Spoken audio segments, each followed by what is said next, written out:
Olá, sejam todos bem-vindos. Você está no nosso canal, o canal Praxis Teológica, a sua opção teológica no YouTube. Eu sou o pastor Tiago, professor de teologia.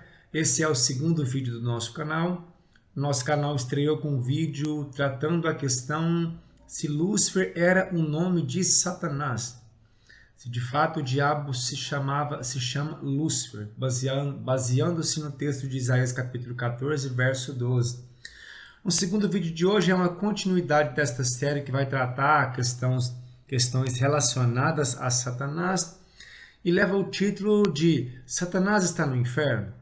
O que a Bíblia tem a nos dizer? Você quer descobrir? Então vem comigo. Onde está Satanás? Quem lida com as questões teológicas, quem lida com o ensino bíblico, escola dominical, até mesmo quem prega a palavra, ou até mesmo quem estuda a palavra se faz esta pergunta. Aonde de fato Satanás está? O que a palavra de Deus tem a nos dizer? Porque quem não já ouviu em pregações, palestras, louvores e até mesmo em estudos teológicos, a ideia é que Jesus foi ao inferno e lá teria tomado as chaves do inferno e da morte das mãos de Satanás, sugerindo com isso que o diabo está preso lá.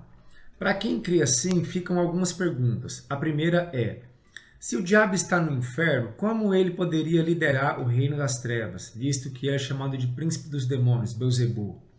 Então, se ele que é o líder está preso, por que os demais demônios não estão? Ainda que a gente admita que alguns demônios estão presos, mas por que Satanás está e não todos os demônios que seguiram a Satanás na queda? Parece que é uma informação um pouco desencontrada. O segundo ponto é: a Bíblia ensina que quem estiver no inferno pode entrar e sair de lá quando bem entende? O que eu quero dizer com isso? É porque para quem acredita que o diabo está lá, parte também de um entendimento de que o inferno é um lugar transitável e que o diabo é uma espécie de comandante desse lugar. Então ele poderia entrar e sair quando ele bem entender. Assim também os demônios. Nós veremos mais adiante o que a Escritura tem a dizer com relação a esta questão. E o terceiro ponto é: o diabo no inferno irá sofrer ou causar sofrimento nos condenados? O que a palavra de Deus tem para nos orientar, para nos informar com relação a esta questão? Vamos descobrir? Então veja, tendo em mente que o inferno é uma prisão de onde não se pode mais sair, e aqui eu quero esclarecer. O que eu quero dizer com não se pode mais sair? É que por conta própria, quem for lançado lá não pode sair de lá. Ao menos que Deus a tire de lá, ao menos que Deus tire essa pessoa ou esse ser espiritual de lá. Por conta própria não se pode sair. Não há essa possibilidade. Pelo menos é o que nós encontramos de informação em 2 de Pedro capítulo 2, verso 4 e também em Judas, verso 6. Olha o que diz 2 Pedro 2, 4. Porque se Deus não poupou aos anjos que pecaram, mas havendo-os lançado no inferno, os entregou às cadeias da escuridão, ficando reservados para o juízo. Então note que o texto está dizendo que é um lugar de cadeias da escuridão, e lá a pessoa fica reservada, ou seja, é um lugar de contenção. O texto não dá margem para que o inferno é um lugar aberto e transitável. Judas verso 6 vai também nessa mesma direção. Olha o que está escrito.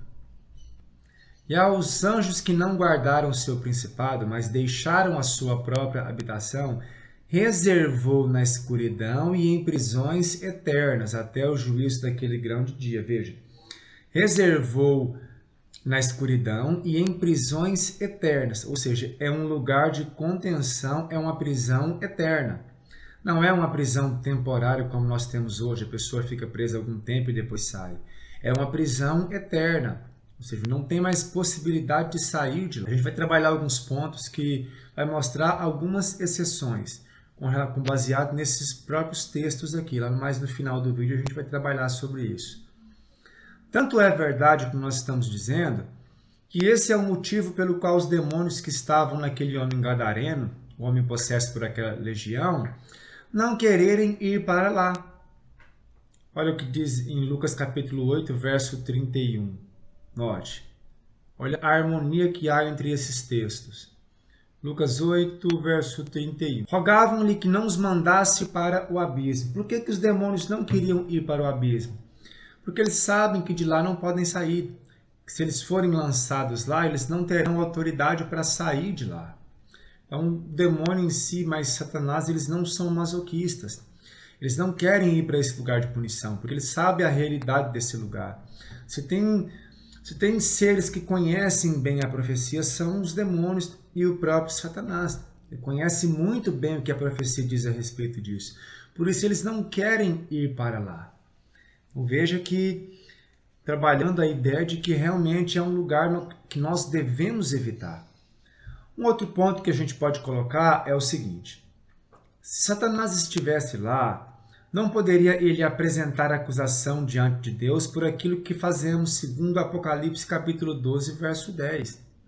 Olha a informação que nos traz Apocalipse 12. Está escrito assim: E ouvi uma grande voz do céu que dizia: Agora é chegada a salvação e a força e o reino do nosso Deus, e o poder do seu Cristo, porque já o acusador de nossos irmãos é derrubado, o qual diante do nosso Deus os acusava de dia e de noite. Olha só.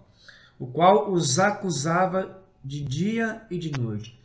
Então esse texto mostra uma atividade de Satanás, que é fazer o quê? Apresentar a acusação dos nossos irmãos. Aqui quem está escrevendo é João, confinado na ilha de Patmos, depois de Jesus ter ascendido aos céus.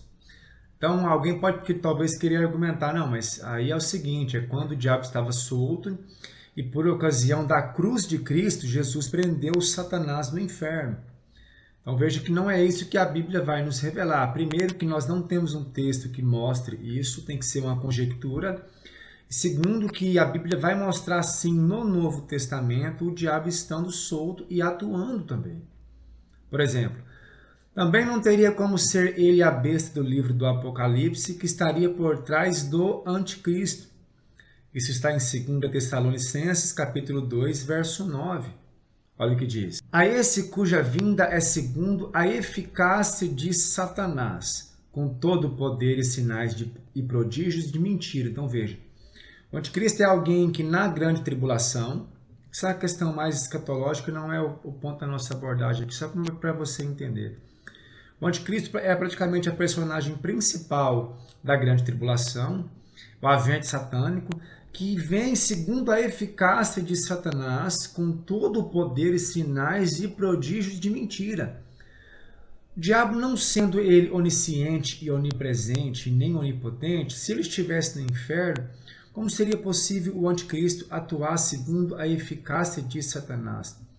Porque essa ideia de eficácia aqui é a influência direta de Satanás nesse agente da tribulação. Então, logo, esse texto também estaria errado.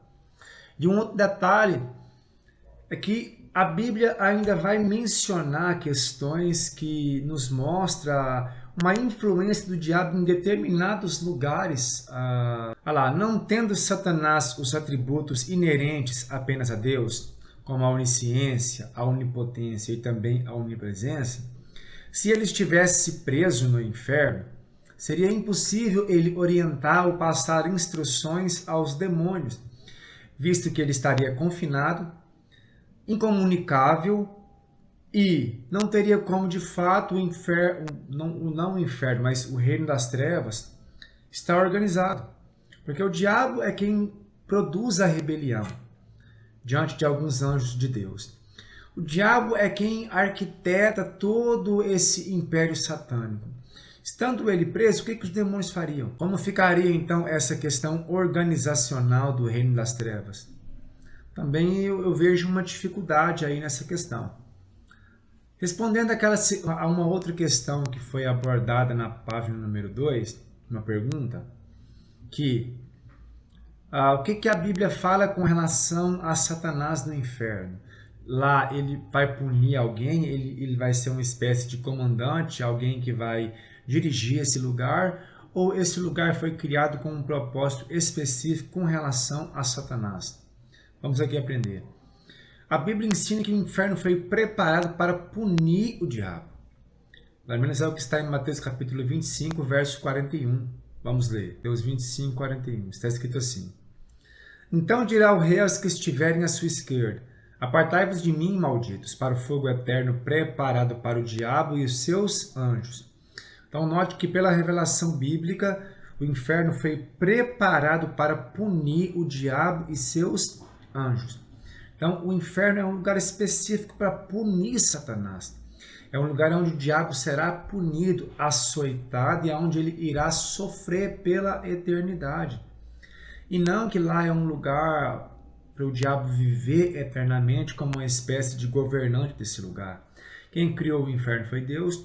Deus criou para um propósito específico, que é punir Satanás e os seus anjos pela rebelião e por abandonarem a sua própria habitação, como nós lemos lá no versículo 6 de Judas. E o ser humano vai para lá de tabela por conta também de sua rebelião e de sua incredulidade. Então esse texto desfaz a ideia de que o diabo possa ser uma espécie de tirano ou comandante deste lugar. Desfaz completamente essa teoria.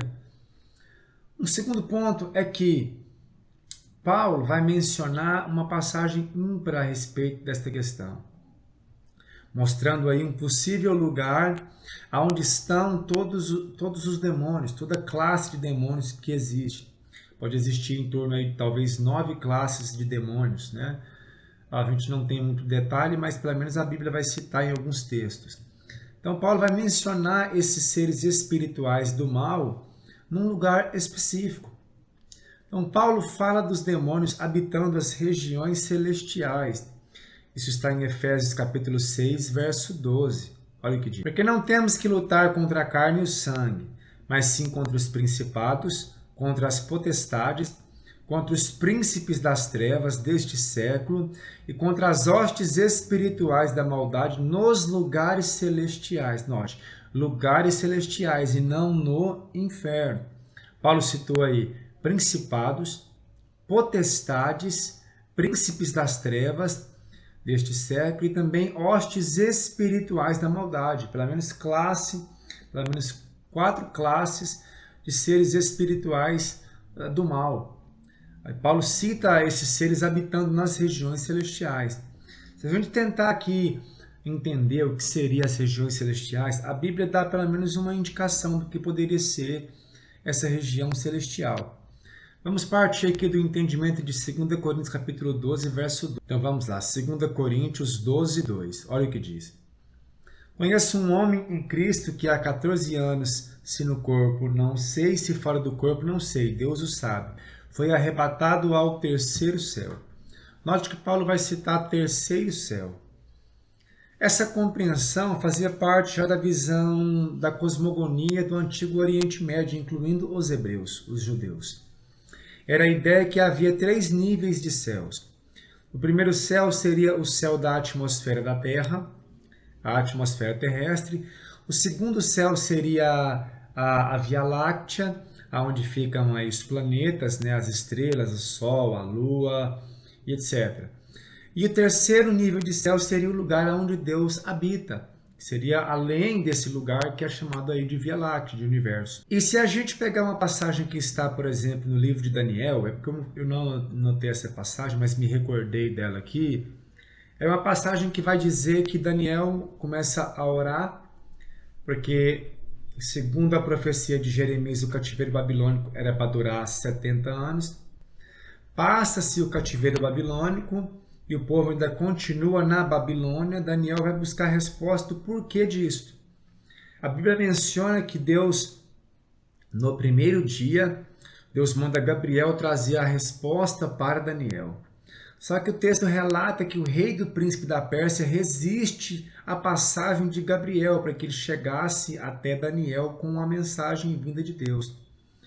Tendo em mente que um anjo que vem da parte de Deus, ele vem do terceiro céu, e que houve uma resistência, quer dizer que até o anjo chegar nessa atmosfera da Terra, até Daniel, tem que ter acontecido essa resistência. Então é provável que foi em algum lugar nos segundos céus, na Via Láctea, ou pode também ser aqui na atmosfera da Terra, bem alto, eu não sei lá quantos pés de altura. Pode ter acontecido nas regiões celestiais, nos ares, e não no inferno, onde estariam os demônios, onde supostamente estariam os demônios. Então, tendo em mente Efésios capítulo 6, verso 12, 2 Coríntios capítulo 12, verso 2, e essa passagem de Daniel, é possível entender sendo esse lugar, então, entre o primeiro e o terceiro céu.